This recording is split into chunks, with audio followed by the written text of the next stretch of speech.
we need to also talk about, we were driving home and Dan made a confession to us. I know.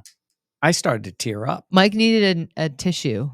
It was, you it wanna was talk about beautiful. it? I'd say it was off camera one of the most beautiful Buffalo Plus moments we've ever had. Yeah. Daniel. And that is the open.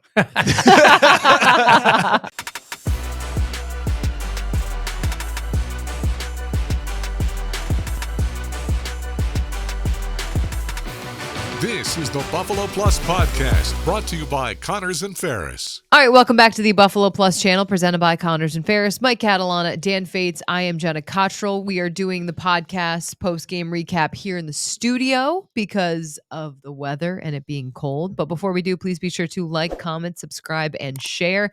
Dan was out on the field. The Bills getting the win today, 24-21 over the New England Patriots. It was a interesting game. It was a little UGLY out there. But Mike, I want to start with you. Big picture, where is this team at? Well, it was a win, and that's Yeah. the most important thing. Hindsight win. Hindsight You win. look Yes. back and you go in the standings and go, oh yeah, they beat the Patriots. Yeah. Lousy game. Yeah.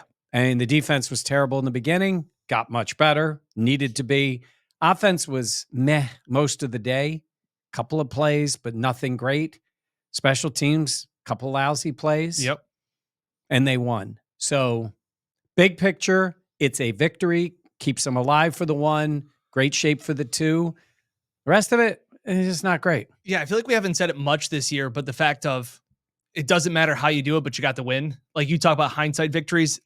I remember last year we used to say it all the time was it's an ugly win, but there aren't pretty losses. So like you got the win, and that's all that matters at the end of the day.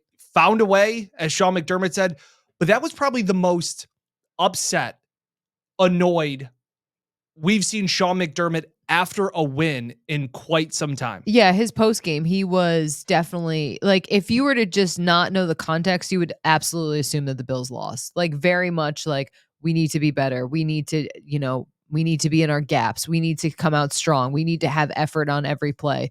Now, I do want to touch on Josh Allen because we didn't mention that so far, but Josh Allen leaving the game for a moment, saying he had, it was listed as an elbow contusion in his right elbow, obviously his throwing arm. He left the game due to numbness. He talked about it after the game. But he never left the game. Okay, well, He left the field and was attended to. Yes, but by by the trainers, and you could tell visibly that something was off on the sidelines. And he said, if we would have gotten the ball back quicker, I probably wouldn't have been on the field. Yeah. So he would have been missing plays, but it ended up being a longer stretch that they were off the field. And then he came back. Mitch was warming up. Yes. Yeah. Ready to go. Josh said he lost feeling in his right hand. It was a third down throw. That's bad, right? Yeah. Well, it's Shout out Sal Marana asking, well, why'd you throw the ball then? Yeah. And he goes, it's kind of hard to throw when you can't feel your hand. So yeah, it wasn't a great pass. I love He Sal. did then say, he joked and said, yeah, I guess I could have called timeout because it really was bothering him. Yeah. Because everybody's head just swung to the side to look at where the pass was going. It was like, where's the ball? Yeah. Like, even the players were like, what's happening? Yeah. But he talked about it after the game. Now, what's interesting is his left arm earlier in the season, he hit his funny bone and he said that his arm went numb. This was on his other arm. But the more important one. Yeah, the way more important one, but it doesn't seem like it would be an impactful thing. And I think the cold also was a play of just like, it's easy for your hand to go numb anyways, because it felt like it was negative 15 out. And as we don't have the jar, but it was also interesting how much he expanded on the hit my funny bone. My hand went numb. I was trying to shake it out, but for 5 to 10 minutes, I really didn't have any feeling in my hand. The cold didn't help with things like that. Yeah. When Josh has been banged up before, he has been very short, very, I'm fine. Yeah. Like he went in depth on this case of what happened. I think, actually, I take that as positive news. I do too. I do Okay. too. Because Yeah. I I was do too. thinking because when he's banged up and he's worried about it, He stays vague. he shuts up about it. Now, Yeah. Jenna, you were watching because the old man brings his binoculars to the games and Jenna got to use them. Yeah. It's very nice of me. And she was scoping out like, Josh is in discomfort, right? Yeah. You could tell on Well, the at sidelines. one point he like put his head back like this, and I was like, "Oh, I don't like that." And Yeah. then he continually was just shaking out his hand. Yeah.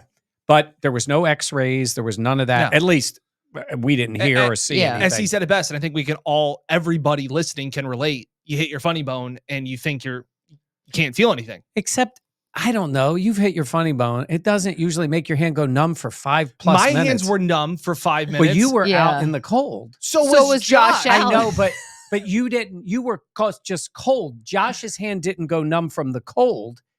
It was after he got hit on the funny bone. And the last time it really impacted him. And it's I'm sure, a substantial hit. I'm saying is, yes, he was cold the whole game. So I'm sure his hands were a little bothersome, but he was throwing the ball fine. Then he hits his elbow and it's 5+ minutes where he can't really feel that hand.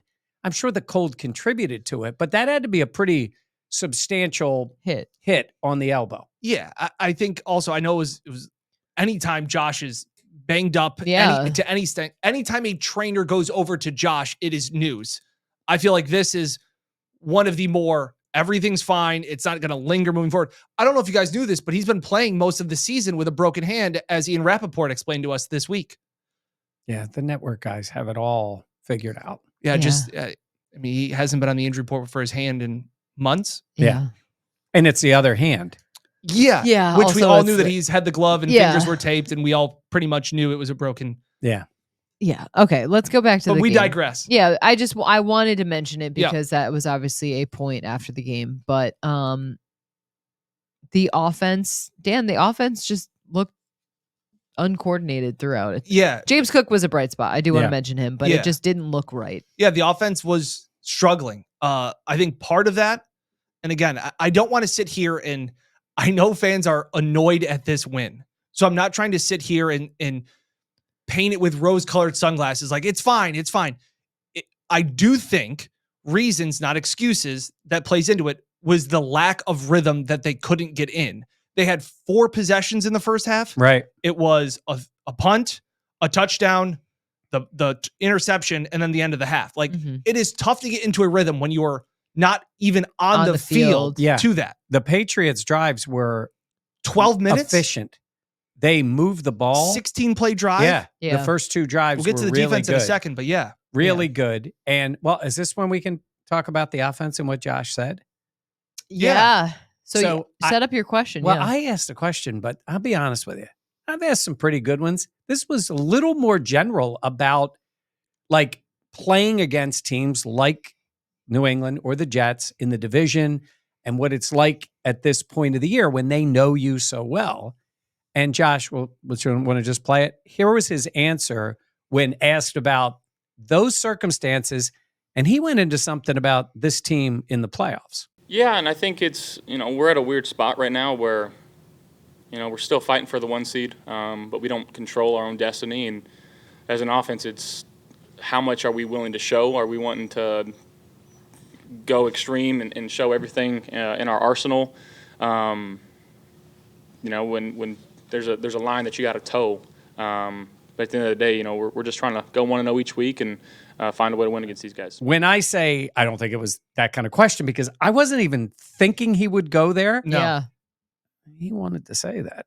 Yeah, he was wanted waiting for an opportunity to say, like, we may not be showing everything and at this moment of this spot because they don't control their own destiny. It was almost like hey, guys, don't freak out that we didn't score 30 points. We're kind of holding something back, Yeah. which I thought was interesting.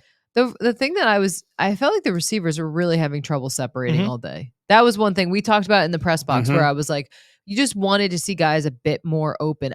We did mention, I love my sweet boy Khalil Shakir, but he had an off day. Some of those catches that you are just like automatic Khalil Shakir will catch. Some of those just didn't come. Had the fumble, obviously recovered it back.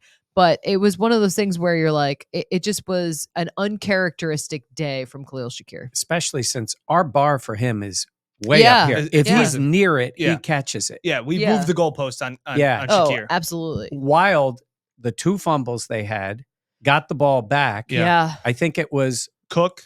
yes, and who recovered it? Osiris Torrance. Yes. Well done. Nailed it. But Shakir fought. It was a great Peanut Tillman punch out Yeah. of the ball. And then Shakir got back at it. And then he had another one that sort of went through his hands. Josh made a nice throw, Yeah. deep ball, and didn't come up with it. So you're right. For him, we just expect a lot. And he didn't make really any of those plays in this game. I felt like he looked a little shaky early on, and normally he settles in, but I just didn't see that from him. I'm not like, this is a long-term thing that I'm concerned about. I just was more like, that was an observation I had where it felt like in general, the receivers were struggling. Sorry, I still have my hand warmers. I felt like there was. So Jenna had those in the press box. I did. I had my coat on the whole game. Well, it was cold in the press box. But I do want to say this to Dan. Credit to Dan. He's out there for the whole credit game. to Dan. I want to say, how cold was it out there? It was cold. Uncomfortable, right? Yeah. It was nice that there wasn't any wind. A rare game in Orchard Park where there wasn't wind wasn't a factor, but it was biting, chilling, like you were cold to your core. And if you had any exposed skin, like even my hands and my gloves were getting cold. Yeah. I was unaware for the most part of Josh's injury because I wasn't tweeting because like I didn't want to take my hands out of my gloves to even get my phone. Like it was that cold that I'm sure Dan wasn't tweeting. Oh my God. That's when you know it's negative 52 out. Come back. I brave the cold and I get Whoa. I asked you if you wanted to shoot this game. And you said, yeah, of course. I was like, oh, okay. Yeah, you really fought for it. Well, yeah, I mean, you said you wanted that. Okay. I'm not going to be like, yeah, sure. Can't wait to sign up for it. That's why we're here in studio is I do appreciate the thoughtfulness of Dan just froze his butt off in the cold for 4 hours. We don't need to stand. Tweet. So, and I'm not joking when I say I've been in that press box that one and the other one, hundreds and hundreds of times. It's like, what, Terry, you don't pay the freaking heat bill? It was cold in there. But I said to Jenna, do we want to do this back in the studio? And we said, let's ask Dan. He's the guy who's been out there in the cold the whole time. Yeah. And you were like, let's go. Was that before or after you guys said it was a little chilly in the press box? Well, I just threw that in there. Okay. We need to also talk about, we were driving home and Dan made a confession to us. I know. I started to tear up. Mike needed a tissue. It was beautiful. I'd say it was off camera one of the most beautiful Buffalo Plus moments we've ever had. Yeah. Daniel. And that is the open. It was nice to have a running game when the passing game was non-existent. When the passing game was struggling like it was today, it was nice. And I even said when they were down 14-0, I looked at the other photogs on the field and I said, don't abandon the run. The Patriots struggle. I knew that was coming. Yeah. Oh my I'll gosh. get it. Hold on. This is great podcasting. Dan was right. Yeah. No, Dan was wrong. He said you didn't need. But now, I'm talking about now. Oh, Dan is right now. He was. Yeah. He was wrong. Now he is. Right. You can find that on the buffaloplusstore.com. Yeah, great last minute Christmas ideas for your friends and family. That's actually been the most popular mug. That's kind of surprising, but also not surprising. Well, we know what side post people have it turned to. This was a game when you got down 14-0 early, and it would have been easy to abandon it. And the fact that, look, James Cook went over 100 yards again. It was only 11 carries, but they were impactful. And it was the running game. It was James Cook's long touchdown run that kind of sparked the offense back and allowed everybody to kind of exhale for a little bit of like, hey, things are going south here. The offense hasn't been on the field much. You have the MVP caliber quarterback, but this offensive line has been so good this year. Don't get away from what you guys do well and what the Patriots defense doesn't do well. And I was very happy that they still stuck with the run. That got them back into a groove where when they couldn't find one early, I thought it was nice. It was nice to have an effective running game in this spot. Well, I think that's one of the things that we always talked about why it is necessary, because there are moments where your passing game is just not going to have that rhythm. It's not going to have that cohesion. So to have a second gear to go to, and I think going into the season, I did not expect James Cook or gave him enough credit. I mean, he's had 14 touchdowns this year. Yep. He's been able to be really efficient when he is out there. And you talked about how, Mike, he's just a little bit more patient and what that has done for his game in the Bills. No question. When he runs now, it's not, and a lot of times younger backs struggle with trying to figure out, they want to get through the hole. They want to go as quick as they can. Or they want to bounce it outside. They're so quick that they don't want to run between the tackles. And you watch him sometimes, he glides. Yeah. I mean, he is That's fast. a good word. Yeah. He does. He glides and he picks his spots. And it's not perfect, but he is one of the better running backs in the NFL. There is that top notch of probably the 3 or 4 best ones. Yeah. Yeah. If you're talking about like Jacobs and Barkley and Henry. Yeah. Those guys. And then there's that next level, and he's that next level right now. Yeah. I think he's flirting with All-Pro. I think he could be second team All-Pro in the AFC. Yeah, because, well, it'll be Henry, obviously. Henry will be first team. Yeah. And then he's kind of, Tajay Spears has had a really nice year. He doesn't have the touchdowns, but I'm sure we're missing somebody in the comments. We were just talking about but somebody he's probably else. going to get 1,000 yards. He's got 14 touchdowns. Like he has been a difference maker. And to your point, like we talked about, it's nice. Your fastball is Josh Allen. Yeah. Brandon Beane has said that. They know the passing game is their fastball. It's nice to know that when you don't have the location, here's the baseball analogy that everybody comes to Buffalo Plus for Dan to have. The fact that you can rely on your off-speed pitch and how good this offensive line has been. On that play, I'm watching it. It wasn't like the play clock was running down that much, but there were some motions and some things going on. And Josh is like, snap the ball. Like, we have the look we want. Give me the ball. Everybody stop moving. Yeah. We're good. We're set here. And it was almost like in that moment, I'm like, Josh wants the ball so bad to hand it off because he knows this is the front that they want. This is the look they want. And of course, it goes for 40+ yard touchdown. Yeah. It was awesome. Yeah. I thought that was definitely one of the bright spots of today. Just looking at my notes from this game, I have second quarter. I just wrote for the Bills, shit offense. Yeah. I mean, it really was. Obviously the James Cook, that was great. But in general, throughout this game, it just felt like disjointed. Yeah. Which, do you think that's a concern, Mike? It does worry me that they do have these stretches where it's not working with the fluidity that you want. And then they've usually this year been saved by Josh Allen. Yeah. Where he just runs and makes a play or makes some crazy throw. This was not Josh Allen MVP game. It's not like he was bad. He just wasn't spectacular. Mm-hmm. And they still won it. Now they were fortunate they're playing the Patriots. Look, they played hard. That's what I thought. They played tough. They wanted to be on the field. Yep. Yeah, the Patriots showed up. Yeah. Yes. I give their coach credit. A little bit. He doesn't know what to do on fourth down. No. Dude, just go for it. Yeah, at that point. Yeah, that was a surrender. Couple of times, 4th and 1. The fake punt worked. Yeah. We can talk about special teams too. But I looked at it and thought, okay, they aren't great on offense. The defense will come around. And the defense did. From that second touchdown on, they shut him out, turned the ball over, and made plays. For people that have said before, like these slow starts, like, and we've kind of been like, hey, it's not how you start, it's how you finish. This was the first game where my concern and my antennas went up a little bit. And I kind of was sitting there going, hey, they play a playoff caliber team and they start like this, it could be put away. Is it like bad? This was the first game where I said, you can't start like this against an offense that can bury you. Yeah. The Patriots were never going to run away from you in this game. You kind of knew at some point that the offense would get going. Yeah. But this was the first time where I know there've been a lot of comments about, hey, these slow starts. This was the first one where I went, if this was a playoff start, it can't happen. It can't. I agree. I guess I categorized it as like, it is the Patriots. And I think unintentionally, you just prepare differently. Like, I think that, like we talked about going into this game, is this a letdown spot for the Bills? And I think you can prepare and say, like, I'm not going to have a letdown, all this stuff. But I just think when a team coming into Orchard Park at the end of the season is 3-11, they have a rookie quarterback who played well, by the way. But I just think it's natural to be like, hey, we can flip a switch. And you're right. In the playoffs, you can't do that. No. You cannot rely on that because there are teams out there that will run up the score and not give you a chance. But in this situation, in this game, I wasn't worried. I was just more like, just get it together. Like, just tighten up, because you could tell some of the stuff did feel like, what? You weren't mad. You were just disappointed. You were just disappointed. Exactly. But that's really how I felt. Am I parsing it a little bit to say, I don't think it was about the 3-11, whatever they were, Patriots.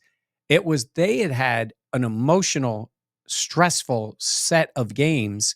And it felt like at some point, I think The air was going to be let a out. little bit, Yeah. that they were not jacked up, ready to go. And I say, give the Patriots credit. They had a good plan early. They did, yeah. And Jenna hinted at it.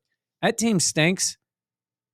They might have found a quarterback. Yeah. Drake May has nothing around him.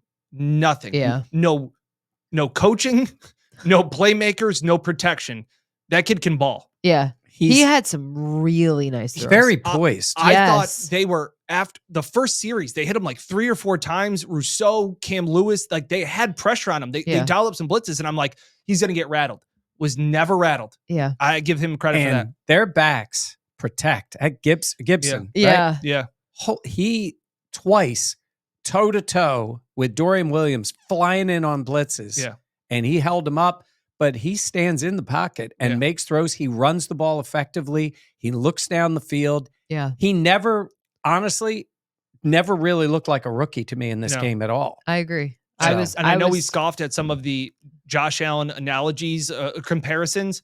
I thought there were a couple of throws when he's backpedaling and you're like, he's just going to throw it away. And he made a play. Yeah. And I Yeah. went, that's a Josh Allen like play. Yeah. You know, it's Josh Allen diet. And not rookie Josh. No. Rookie Josh didn't really do that. He just sugar hied and made plays Yeah. and jumped over people. But they got a long, long way to go. But if you have the quarterback or think you do, that's a big plus. Yeah, for that's them. huge. Let's talk about the Bills defense, because obviously early on, not great, the 2 touchdowns, but then they settled in, had some turnovers. Cam Lewis, the big interception, a defense able to score as well. Dan, what did you see? Big picture from the defense. Not great. I think they do get credit for forcing the turnovers. Terrell Bernard is a dog. Yeah. 12 tackles, the forced fumble, like all of that's great. You got to get off the field on 3rd down. Yeah. And like I've been the one, hey, like take it easy. Like the defense is they'll figure it out. All these things. They have injuries. Yes, they have injuries. But they need guys to get healthy, or they need to fix something, because what's going on now is not good enough. And I'm not going to try and sit here and quell all of the concerns about this, because 14-0 down, you can't give up 16 play drives. Ugh. Like that is a backbreaker, and they gave it up a bunch of different ways. Yeah. There were a couple nice throws. The tight ends were open for the Patriots. They got gashed on some runs. Like it was a compilation of all of these things that I've had concerns about with the Bills' defensive line stopping the run, and it wasn't great. I'm not going to try and spin this through it. Go ahead, John. It felt like early, what did we talk about? They are picking on Valen Spector. They are picking on Kyer Elam, and it is obvious, and it's working. Yeah, and Cole Bishop And that Cole they Bishop, got, yeah.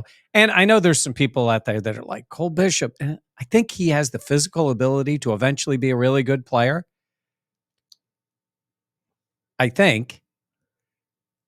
They missed DeMar on the field, and they missed Taylor Rapp. Absolutely. They're the 2 best safeties on the team. I'm sorry that ruins the narrative that a lot of people have. And I feel for Terrell Bernard, because he's Same. sitting there going, It's a revolving he's door looking next to around. him. Milano's out. Spector, unfortunately, was in. He's just not a good enough player. I know they wanted him out on early downs to be a little more physical. And I know Dorian's banged up, but I would still take Dorian at 70% than Valen Spector at 100. Yeah. And we have seen what Dorian has done this season. He has been solid. He was leading the team in tackles when Milano came back. DeMar was second in tackles. That shows. And again, if you want to talk about coverage and you want to talk about bad angles, I get it. DeMar has done all of those things.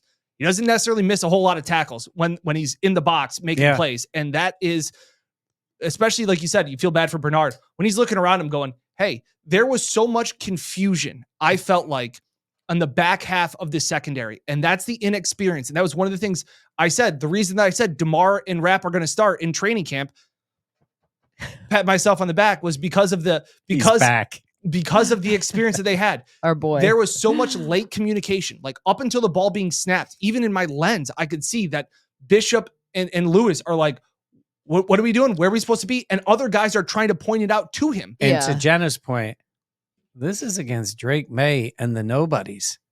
This ain't against Mahomes or Joe Burrow or Tua or like whoever ends up in these early games. Bo Nix. Right. Yeah. This is Justin against Herbert. This is against a team with no weapons and not a good offensive line. It felt like a couple times, literally, Terrell Bernard, they're breaking the huddle, and he's going to Cole Bishop, like, stand here.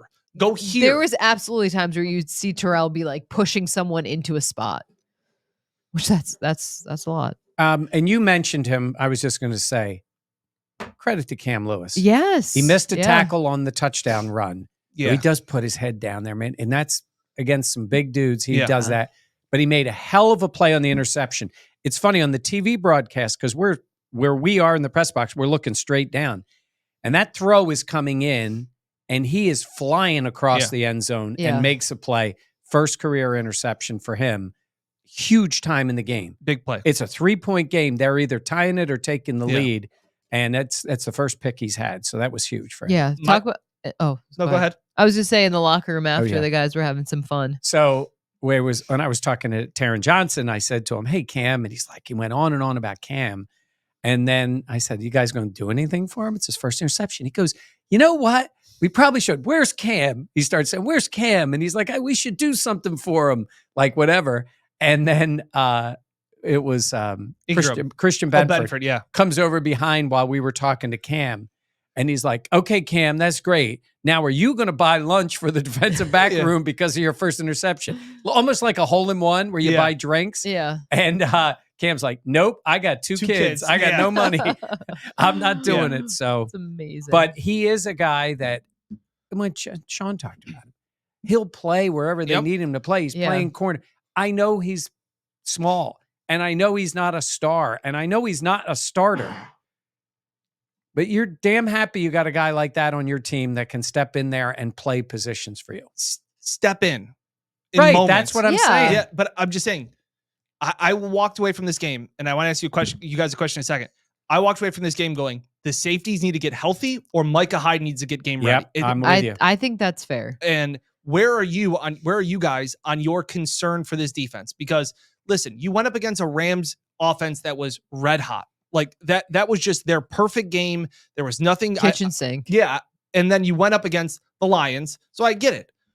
We said this is like, where are you guys on the concern scale of 1 to 10?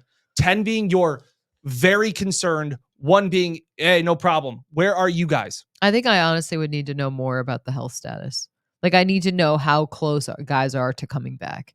But the fact that you have both of your starting safeties out of the lineup, and then Rasul Douglas as well, it makes sense to me that they're struggling. To be honest, I wouldn't think it would be as much of a drop-off as we have seen.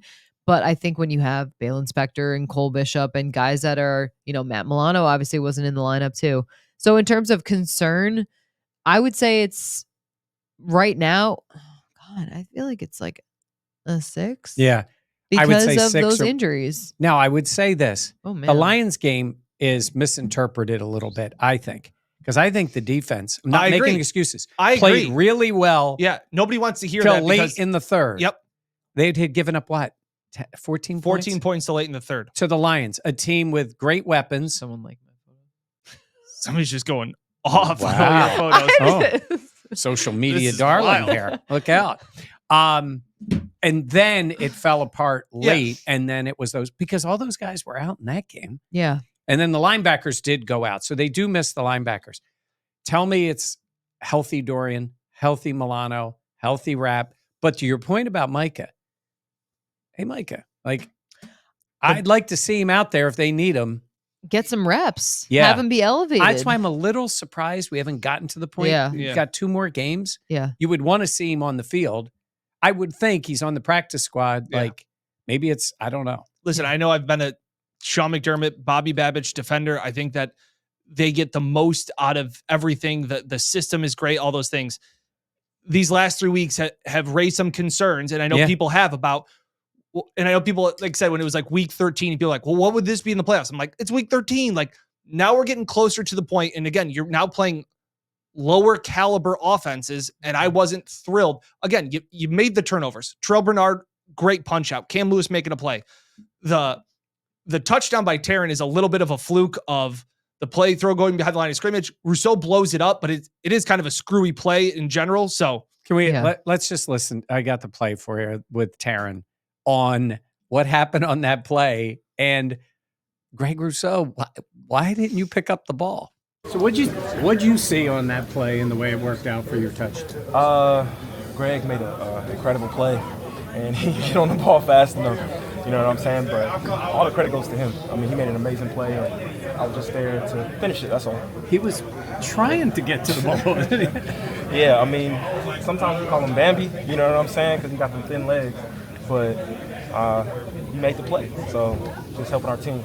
Bambi's kind of funny. You know what I said to Jenna during the game? It's like I'm watching and we're He saying said a lot. I was gonna say I said that was pretty layup. good. That was a layup, and you just dunked it. Yeah. Yeah. Thought Yeah. it was pretty good. You were. You were sitting there with your hand warmers. Oh, and by the way, I have to mention this. You didn't think the defense moved maybe quick enough, elite speed.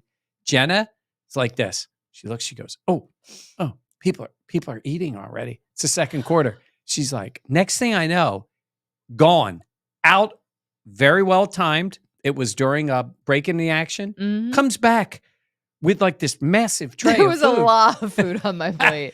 And this is early second quarter. It was 5:06. Elite movement. She got quickly locked in. and got there and made the play. But I was saying during the game, I'm like, this is when you need somebody to break through on the defensive line, Yeah. strip sack, make a play, get the ball out of there. And they didn't really have that. Saw one little flash of Von Miller. Yeah. You know, Rousseau made that play was a function of the mistakes they made. That Correct. should never be a backwards pass. Correct. Yeah. And it ended up being a touchdown, which put the game away. But no, overall, it's a concern because one game and you're out. And that's Yeah. why I feel like Sean's displeasure after the game made sense. And I think the viewers people that are liking, commenting, and subscribing, like, I think they kind of had that Sean McDermott sentiment of this game kind of left a bad taste in your mouth. That like, yeah, you won, and that's great because hindsight's wins are way better than bad losses and things like that. But again, I probably am a 6 as well for the first time that going over the halfway point of like, yeah, either guys got to get healthy or things got to get figured out because it's excuses and reasons. But this was a game where, again, I know they made adjustments. Sean talked about like they can't start the way that they did. He gives them credit for the way they bounced back, but it was that lackluster start. And you said this wasn't a fluke. Like the start to that game, they got pushed around. They got pushed around, and that was the concern. Where I'm sitting there going, Daquan, Ed, where are you? Make guys? a play. Like, Yeah. And it was they only had 14 points until right at the end. Yeah. When Kyer helped lead them to the end zone. wait, another pass interference on Kyer. I mean, Kyer, like They weren't ticky tack. Like they were flags. yeah, Yeah. He earned gets his them. money's worth. Yeah. Yeah. But it wasn't even about that. It was that they just got pushed around by the Patriots. And that's not a good O-line. even with 5 backups on the field, that's not good. Yeah. I thought it was interesting after the game, Sean McDermott talking about special teams. Yeah, And how they were unprepared really how on they that were, play. and he essentially he did call out Matthew Smiley He said we should have been in regular defense safety. on Yeah. that fake Safety punt. on the fake punt. That Yeah. they should have never had the punt team out there. So, Yeah. and then he kind of mumbled. I didn't know exactly what he said because Matt He said- Perino. Dan is right. Because Matt Perino asked, like, is that on Smiley? And he was kind of like, yeah. All right. Oh, he said yeah though. Like he said yes. Yes. It was his tone from answering the question and then going down to, Yeah, McDermott was also a little under the weather. You could tell. Yeah. Which He was under the weather and pissed off yes. Yeah. at his own team. Mhm. Yeah. Which I kind of liked seeing that fire Yep. of Yep. not like, hey guys, everything's fine, we got the win. It was like a lot needs to be a lot yeah. needs to be addressed. That I wasn't wanted the to- standard. All week, I felt good because they talked about how it doesn't matter that they're 3-11. We have to hold our end of the standard. Discipline, yeah. Discipline, the Focus. the focus, all of those things. There wasn't that in the beginning. Great second half. Again, I understand it, but that's not going to cut it when it gets to be. And like I said, there could be those conditions could be in a playoff game. You can't say it on that. The fumbles, the lack of offense, that needs to be worked out, and you're running out of time. Yep. Yeah. Now you still have the enigma, and then you have this team again at home for the last game of the season. Yep. So You might neither game may matter. I was gonna say maybe you're resting starters depending on what happens with the Chiefs on Christmas, and then we'll go from there. Anything else? No, I'm just thinking of Patrick Mahomes and how he healed so fast. He is. I don't want the Bengals to get into the 7th seed. Yeah, I know, but everybody always talks about, man, nobody wants to see that team. Nobody. Okay, name me the team you want to see in the playoffs. Chargers.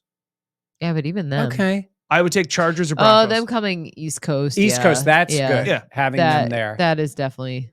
Um, You just named a team that you would. So No, I'm saying. Well, actually, I would say you're right. Hope for a bad weather day, because that is a well-coached team, the Chargers. Yeah. No pressure, and they got a quarterback who can move and make some throws, and they can run the football. yeah. So, fair. but I the see, other team has Joe Burrow, I would say I know and the Jamar sentiment. Chase. I think the thing is the playoff experience that Joe Burrow has, and the Bills have obviously- a bad loss to Joe Burrow in the playoffs. yeah. Like I Yeah, just think, yeah, I think if there's- the Bengals get in, whether they win or lose, that game's going to be played in the high 30s, and that's not a game that I necessarily want the Bills to get involved in a shootout with Joe Burrow. Yeah. But Yeah. again, we'll see. All right. Thank you so much for watching. Please be sure to like, comment, subscribe. Let us know in the comments how you felt about this game. Where's your level of concern on the defense? Scale of 1 to 10.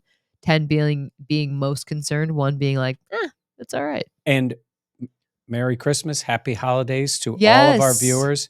When you need to get away from family, We're which we here. all We do. are here. Yeah, just go. My Buffalo Plus family has Yeah. something And for me. Thirsty Turtle. Yes, that is the Thursday before the playoffs begin. I think what day is that? The 9th? 9th, I thought. 9th I of think January. It's the 9th, yeah. Thirsty Turtle in Pittsford. If you Victor. know, or Victor, I'm Victor. sorry. You know Victor. Eastview, it's near Eastview Mall. If Yep. people know where the mall is. Oh, I know where the mall is. Oh, really? Why is that? I went shopping. I went holiday shopping for Nice. friends and family. Good for you. And bought a stuff little for bit for myself. yourself.